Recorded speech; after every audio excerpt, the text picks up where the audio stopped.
यति बेला इतिहासकै सबैभन्दा ठुलो आइपिओ स्पेस एक्स कम्पनीले इस्यु गरेको छ।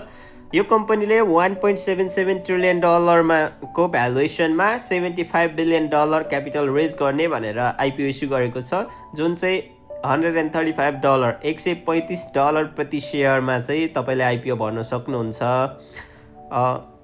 यो कम्पनीको भ्यालुएसन जुन $1.77 ट्रिलियन को भ्यालुएसनमा आइपिओ इस्यु भएको हुँदा सुरुवाती दिनमा रिटेल फोमोको कारणले प्राइस बढ्यो भने त्यो फरक कुरा हो।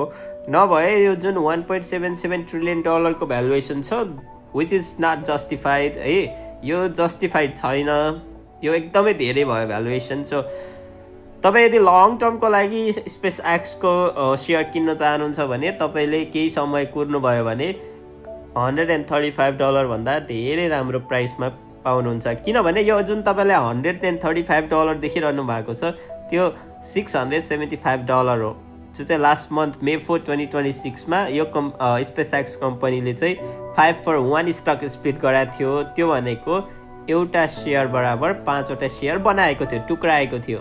त्यही भएर चाहिँ $675 चाहिँ स्प्लिट भएर $135 भएको।